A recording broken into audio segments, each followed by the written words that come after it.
It's your boy SDM Reactions, and today we will be watching Is This Lemon Could Kill You? By Food Theory. I like this name. And she just makes so good things. You should check out his FNAF, well, his game theory channel. Right now we're gonna be watching Food Theory. This is my first Food Theory reaction. So just stick around, click the like and subscribe and mash that bell for him and me. So let's get into it. I have seen a video circulating online. Oh, sorry, I can't get myself straight right now. I have seen a video circulating online that says that this lemonade should be illegal. Illegal? I mean, it's lemonade. Lemons are delicious. It's a little bit bitter, a little bit sour. It's great. It is balanced, as all things should be. But illegal? No. Push all of that aside. What they are claiming is that this right here has more caffeine than 4 espressos worth of caffeine. How is a lemon supposed to have caffeine in it, first of all? Excuse me. I find that a little hard to believe. But also seems kind of unhealthy. Panera, what are you doing? Are you trying to kill me? It's time we find out. Hello, Internet. Welcome to Food Theory, the only show that gets a buzz from being right. No matter if you're a Chipotle Chad or a Baja Fresh Brad, you're going to want to pay attention to this one because today we're talking about Panera Bread's newest product, Crack in a Cup. You see, about a month ago, a video was uploaded onto TikTok by a user named Sarah Baus. In it, she takes 2 minutes to rant about one of Panera's newest menu items, their Mango Yuzu Citrus Lemonade. But this isn't your typical selfie car rant video about restaurant lemonade, my friends. Oh, no. This one's a bit unhinged. I have learned something that should be illegal. 100% should be illegal. So, and it has to do with this drink. Give me a second. So, at Panera. Oh, I cannot get myself straight. Pretty soon you start to realize what exactly is going on here. This is the Mango Yuzu Citrus Charged Lemonade. When I'm sitting there, I'll drink 4 or 5 of these. The regular size has 82 grams of sugar. Let's push that aside. It has 260 milligrams of caffeine. An espresso, I looked it up, has 63 milligrams of caffeine. 63 for 1 shot of espresso. She's essentially drugged out of... Okay, wait. If you're drinking 4 or 5, why are you drinking 4 or 5? Are you trying to mind control you? Her mind on caffeine practically leaks through the screen onto your scrolling thumb as she rants. She is literally a real-life version of Tweak from South Park. I pulled out my hair! But that's weird, right? A lemonade having over 4 times the amount of caffeine as an espresso? There's no way. I thought this whole thing had to have been a bit. A joke that she was just putting on for the camera to go viral, but no. She was making the video because she legitimately wanted people to know and thought that Panera was breaking the law by not labeling their lemonade accordingly. I don't have caffeine very much. I thought. I'm not used to caffeine like that, and I feel like the Hulk. Panera! Who's gonna create a product with 263 milligrams of caffeine?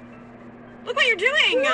I'm dying! Also, can I just call out that I love the fact that she finishes this rant with one final slurp? She'd be tripping on that caffeine, but you know she needs to take that final swig. Besides being just pure internet gold, her claims really piqued my theorist interest. In a lot of cases like this, whether it's hot coffee from McDonald's or random car rants about lemonade, our first impulse is to label the person as kind of crazy, or negligent, or a Karen, or whatever. But history has shown that a lot of times these people wind up being right. So, is this a case of one random Panera patron ripping off a local restaurant to be her personal WeWork? I work at Panera. No, I don't. I work in a Panera because I don't want to pay for a co-working space, but working at home makes me want to dig my own grave because I'm alone. Or is there something else going on here with Panera actively duping people into megadosing on caffeine? Is the lemonade actually more caffeinated than the coffee? And if it is Panera doing enough to make that fact clear to its consumers? And lastly, is Sarah in this video literally dying of a caffeine overdose? I think we need to look into all of it. What say you, Sarah? Ooh, this is gonna be a whirlwind. So looking at the online nutrition facts for... I have no idea if that can actually contain that much caffeine in it. Panera's new line of charged lemonades, we see that they come in 3 flavors: mango yuzu citrus, strawberry lemon mint, and Fuji apple cranberry. And yep, as Sarah claims, a single serving comes with 350 calories and a whopping 260 milligrams of caffeine, coming from a combination of coffee extract and guarana extract. So she's definitely right about the amounts, but how much caffeine is that really? And what's that gonna do to your body? Well, the first place to start here is with the science. Most of us understand that caffeine is a neurostimulant and vasodilator, which means that the more you drink, the more your blood vessels are expanding, allowing blood to rush to your brain and limbs. This blood rush causes you to feel more awake. But if you have too much, you start to feel jittery. Now, Sarah says that on a typical day, she's refilling her cup multiple times. I'll drink 4 or 5 of these. I was always like, man, when I work at Panera, I feel great. Running the math, she's been consuming a whopping 1,100 to 1,300 milligrams of caffeine a day. A staggering number when you consider that an average cup of coffee contains between 95 and 140 milligrams. In fact, drinking 4 cups of coffee a day qualifies you as a heavy coffee drinker. And yet, here's Sarah, 4 cups a day is a third of the caffeine that she's consuming through this lemonade. Okay, wait. What are you doing, Panera? Why would you make it so overdosed? You're gonna kill somebody someday. Even if you compare her Panera caffeine intake to energy drinks that hinge on giving you, energy, she's still in the artery melting stratosphere. Those drinks typically contain about 110 milligrams of caffeine for an entire can. Basically, Sarah here's chugging like 11 Red Bulls per day, or 6.5 tall Starbucks dark roasts, or 28 cans of Diet Coke. I'm a Diet Coke addict who drinks way too much, and even I can recognize that that is an alarming amount of soda. It's no wonder that she feels so good working at Panera when she's literally being drugged into believing it gives her supercharged work performance. So Sarah's consuming an insane amount of caffeine from these charged lemonades. That much is undeniable. But is Panera acting illegally in any of this? Is Panera negligent in some way? Should they be doing a better job at telling people what's inside of this stuff? Well, let's actually talk about that. I went to my local Panera and took some photos of the charged lemonade area, and immediately you can see that these aren't marketed as energy drinks. Sure, they're named charged lemonades, but what exactly does that mean? Underneath the flavor heading, there's fine print that says it has as much caffeine as the dark roast coffee, but it's small, and you definitely lost my interest as soon as they started the sentence with plant-based and clean. And yeah, there's the nutrition facts below that, but 260 milligrams of caffeine? What's that mean? Is that a lot? A little? It's unclear unless I'm actively taking out my phone and looking up what that amount is. And again, all of this is marketed under the name lemonade. It's not a drink that you normally associated with being infused with so much caffeine that it pops your eyeballs out of your skull. So the labeling could certainly be doing a lot more to communicate that this stuff is the caffeine equivalent of jet fuel, but it's actually the placement of the lemonade that's even more sus. These lemonades are located right next to the soda fountain, not the coffee stand. Sure, soda has caffeine, but not nearly to the level of these lemonades. And perhaps most damning of all, this is historically where the normal, non-caffeinated lemonades have sat for years in the restaurant. I know, because I go to Panera all the time, and I always like trying the new lemonades and teas that sit there. In fact, just like Sarah, before I ever saw her video, I too noticed the new flavors and tried them on a recent visit, thinking that they were just regular lemonades and teas, because it's always been just regular tea and lemonade in that area. Granted, my mind didn't melt through my ears because they always tend to have way too many empty calories and sugar for my taste, so I wasn't chugging like 5 cups of the stuff, but still, I am anecdotal proof that the labeling doesn't make it clear what these things actually are. Overall, there's just something fishy about all of this. Like, why are they hiding the fact that these are caffeinated in some sort of tiny print? Panera, who's gonna create a product with 263 milligrams of caffeine? Who's gonna do that, you ask? Well, could it be a company that wants to make sure that you feel great, awake, and energized after every trip to Panera, even if you don't quite understand why? Caffeine does have addictive properties, after all, and can lead people to developing a dependence. And people on caffeine are more likely to make impulsive decisions, like buying more stuff from Panera. This also isn't the first time a company has done something like this either. Starbucks Refreshers, probably the main competitor to these lemonades, have come under fire recently for how much caffeine is hidden inside a product that's largely aimed at kids on social media. I mean, when you look at the fun colors and the overall marketing, it's hard to deny who these drinks are made for. This is my new obsession. I may have a problem. You do, or at least you might. You may just be secretly getting fed doses of caffeine, so you develop a dependence on these drinks and these restaurants that serve them. And mind you, those refreshers contain almost 6 times less caffeine than the lemon. Starbucks, what are you doing? I'm Panera. Why are you taking it so far? What?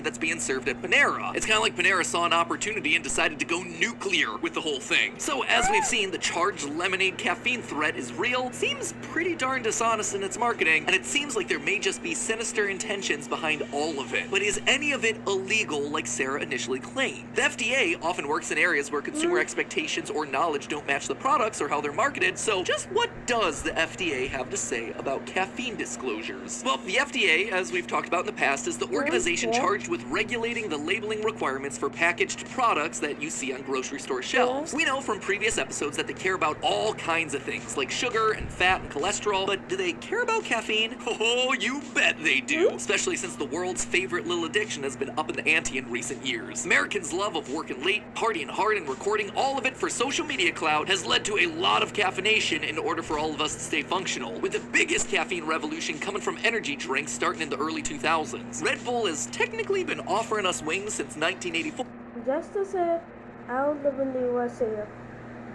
But it wasn't until it hit the shelves in the US in the late 90s that it really took off, where it replaced coffee for people who, I don't know, want something that tastes even worse than coffee. This stuff is way too sweet for me, honestly, but it did spawn a huge number of competitors in the market, including famous energy drinks like Rockstar and Monster Energy. The point is, though, that all of these products are labeled as energy drinks first and foremost, both in their branding and in their labeling. For caffeinated beverages, there are two main pieces of information that are contained on that label. First, serving size, caffeine per serving, per container, or both. This also needs to be printed separately from the nutrition facts so people don't mistake it for just another ingredient. Secondly, the label must include a warning statement, not intended or recommended for children, pregnant or breastfeeding women, or those sensitive to caffeine. These are explicit warnings on the cans to help prevent people who shouldn't be drinking a lot of caffeine from drinking it. And it's not enough just to say how much caffeine's in it, you have to explicitly label it as a high caffeine product that certain people should not drink. Look, it's right there on every Monster Energy drink. It's not huge, and it's certainly not in the same neon letters, but at least you can find it somewhere on there. So how does any of this apply to Panera? Bizarrely, it doesn't. Those labels that you see on energy drinks aren't exactly an age-old policy, and they're not as required as you might assume. Remember when I mentioned that energy drinks surged in popularity in the late 90s after Red Bull came to the US? Well, in that same time period, there started to be more and more incidents of people ending up in the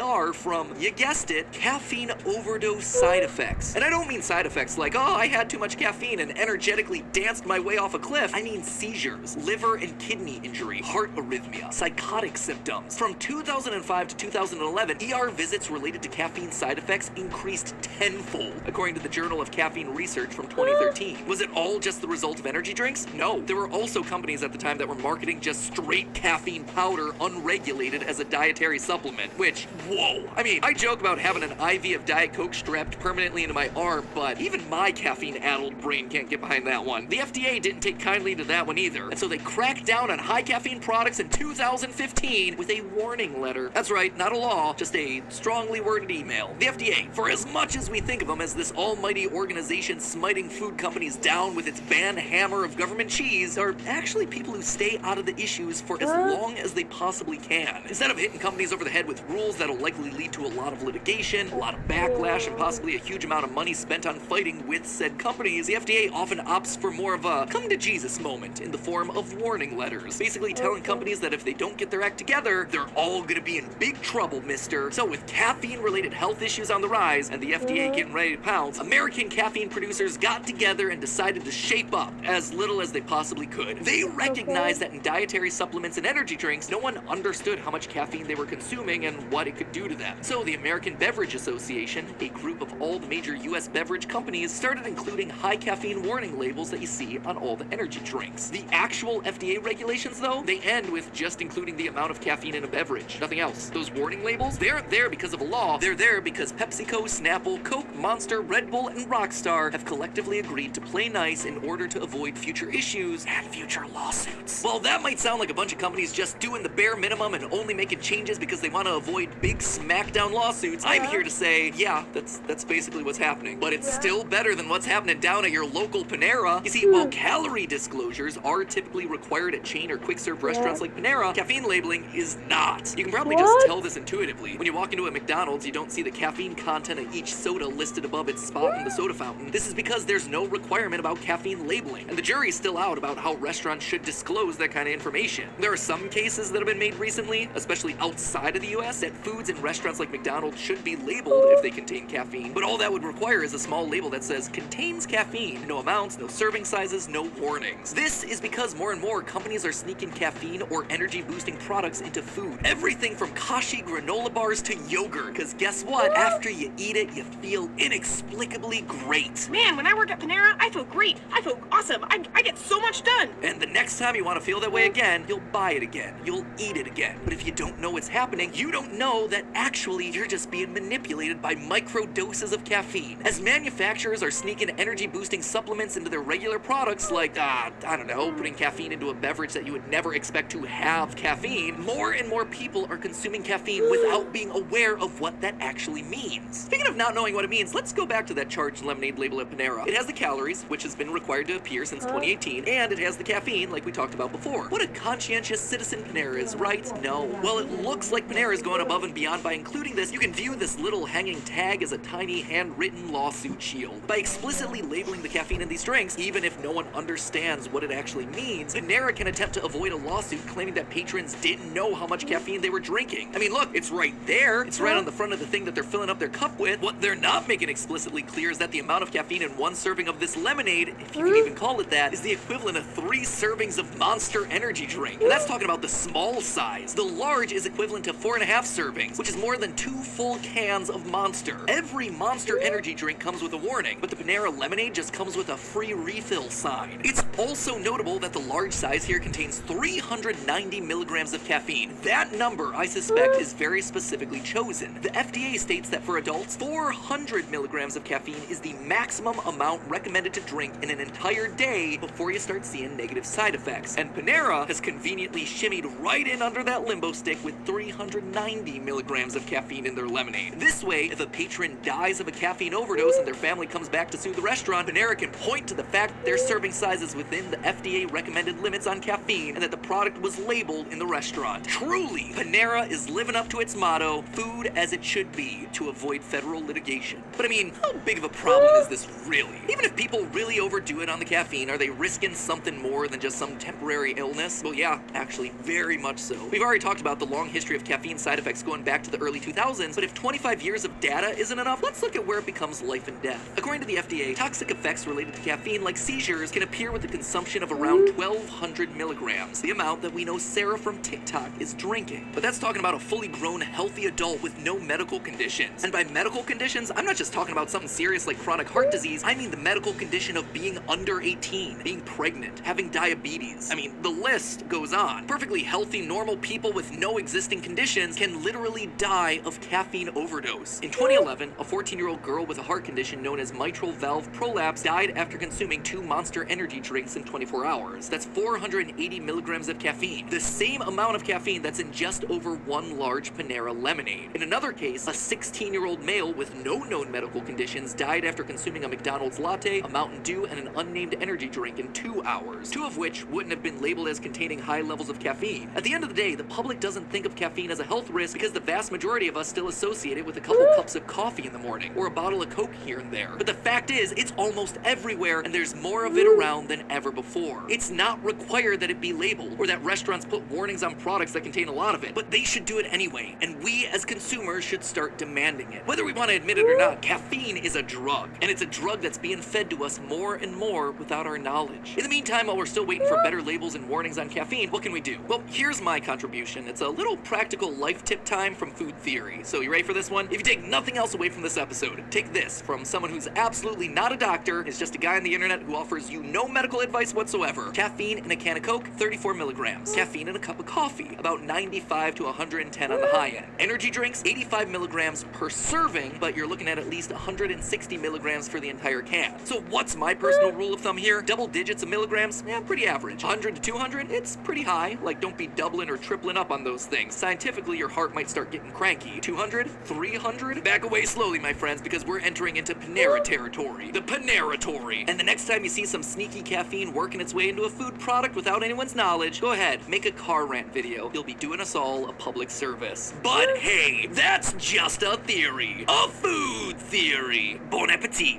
By the way, if you're looking for a more lighthearted episode about Panera where I try to make myself a pair of bread gloves, you heard that right. Gloves made out of bread. Does it work? Does it not? Guarantee you it's embarrassing. That video's over on the left. Or if you want to see some of the positive effects of caffeine, specifically how it gave way to the greatest scientific advances that humankind has ever made, that video's on the right. Everything is always a double-edged sword, my friends. Anyway, Okay, so that will be it for now.